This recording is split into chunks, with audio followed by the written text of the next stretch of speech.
아르헨티나 바로 그 메시 선수가 이제 4경기 징계를 이제 받아서 4경기 동안 못 나오잖아요. 그런 사이에 이제 볼리비아한테 2대0으로 패하면서 지금 아르헨티나가 또 위기의 그런 팀으로 지금 떠오르고 있습니다. 그 몸값이 비싼 공격수들의 숫자는 뭐 아르헨티나가 최근 한 6, 7년 동안 굉장히 많기는 했습니다. 그런데 그렇게 좋은 팀이었던 기억이 저에게는 그렇게 많이는 없어요. 그러니까 마치 우리가 가분수 뭐 이런 얘기하는 것처럼 공격수 쪽에는 쓸 수 있는 자원이 굉장히 많은 건 사실이나, 예, 뭐 골키퍼부터 시작해서 수비진, 뭐 미드필드진까지 봤을 때는 클래스가 높은 자원들이 이제 수비나 미드필드 쪽에 많이 있느냐라고 물으신다면 저는 그렇지는 않다라고 대답을 해야 될 것 같고, 그리고 투입된 공격수들끼리도 사실은 호흡이 별로예요.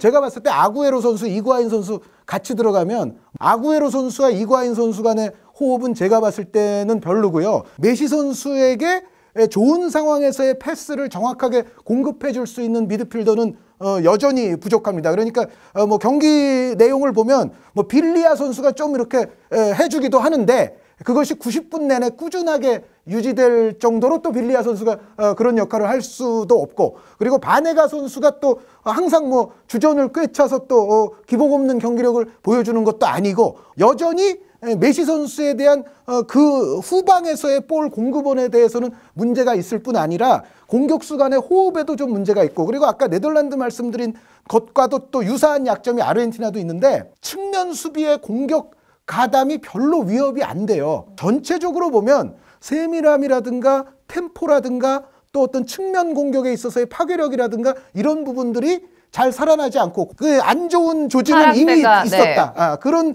얘기처럼 아르헨티나도 어떻게 이제 준우승까지 하기는 했지만 제가 봤을 때는 여전히 좋은 팀이 아니고, 이제 우리에게도 좀 아쉬운 점을 이제 아르헨티나와 비유를 해서 말씀드리자면 명확한 게임 플랜이 마라도나 시절에는 있었거든요. 멤버는 좀 안 호화로운 것처럼 보이더라도 마라도나를 활용하고 마라도나를 어떻게 극대화시키고 그런 명확한 게임 플랜과 그것에 기계처럼 움직이는 아주 부속품처럼 움직이는 선수들이 있었던 거예요. 근데 지금 바우사 감독의 지금 체제는 보면은 명확한 게임 플랜이 없어요. 그러니까 우리 대표팀도 사실은 명확한 게임 플랜이 잘 안 보이기 때문에 선수들 간에 이제 호흡의 미스도 많이 나오고 이제 볼 처리의 실수도 더 많이 나온다는 말씀을 장 의원님께서 일부에서도 해 주셨습니다만, 제가 봤을 때는 지금의 아르헨티나는 86팀하고 비교하면 멤버만 조금 더 몸값이 좋아 보이는 거지 명확한 게임 플랜이 없어요. 아르헨티나의 경기를 보면 아주 똑같은 패턴이 항상 나옵니다. 일단 뒤로 방향전을 위해서 점유율 확보, 우리도 그런 거 하잖아요. 점유율 확보할 때 목적은 뭐냐면요, 메시가 내려와서 미드필드에서 공간을 잡기까지 기다려주는 목적이 있습니다. 메시가 잡았을 때 공격수들이 움직이기 시작합니다. 디마리아는 벌려주고 이구아인, 아구에로 이런 선수들 들어가고, 그러면 메시가 중거리 패스나 숏패스로 투입을 시켜주는 겁니다. 디마리아가 벌려준 공간으로 거기서부터 들어갑니다. 공격이. 네. 크로스가 되던 이구아인이 만으로 박스 안으로 들어가고, 메시에게 줘서 메시로부터 다시 공격 전술이 되는 운영입니다. 네. 네. 그러다 보니까 메시가 빠졌을 때 운영에서는 항상 치명적인 문제들이 계속 발생이 됩니다. 메시 있을 때 월드컵에선 5승 1패 9득점 4실점인데요. 네. 없을 때 1승 4무 3패 6득점 10실점. 물론 지난 그 볼리비아전은 원래 볼리비아가 홈에서 10년 넘게 지지 않는 팀이에요. 지금 해발 3,000m 정도 됩니다. 그거를 고려를 해야 되죠. 라파스. 그래서 그거는 뭐 사실 그럴 수 있습니다. 호흡하기가 힘든 경기장이기 때문에. 어찌 됐든 간에 이제 남은 경기들에서 지금 우루과이 원정이 있고요. 네. 네. 그리고 베네수엘라전, 페루전, 에콰도르 원정이 있습니다. 네. 이 중에서 이제 3경기를 메시가 못 뛰고 네. 마지막 에콰도르 원정을 뛸 수가 있는 것인데, 메시 없이 할 수 있는 연습을 해야 됩니다. 그 기회가 이제 평가전이 한 번 있습니다. 네, 브라질과의 평가전이 6월에 있습니다.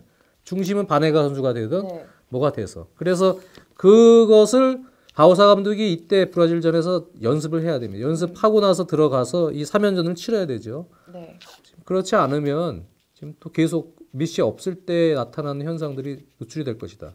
근데 저는 이제 심지어 메시 선수가 있어도 아르헨티나는 문제다. 지난 코파 아메리카에서도 마찬가지였지만 항상 보면은 중요한 순간에 또 찬스들을 놓치고 나는 것이 이과인 선수라든가 아구에로 선수의 지금까지의 또 나타나 있는 버릇이었어요. 그래서 이제부터는 디발라 선수라든가 여태까지 많이 활용이 안 됐던 선수들에게 어떻게 보면 좀 팀의 운명을 좀 걸어야 되고, 예를 들어 디발라 선수가 들어와서 디발라 선수 중심으로 뭔가를 좀 만든다고 했을 때 나머지 선수들이 정확하게 자기 역할을 수행해주고 또 다른 공격수들은 또 결정력을 발휘해줘야 되는데, 과연 아르헨티나가 대표팀으로 모였을 때 그거를 할 수 있을 것인가.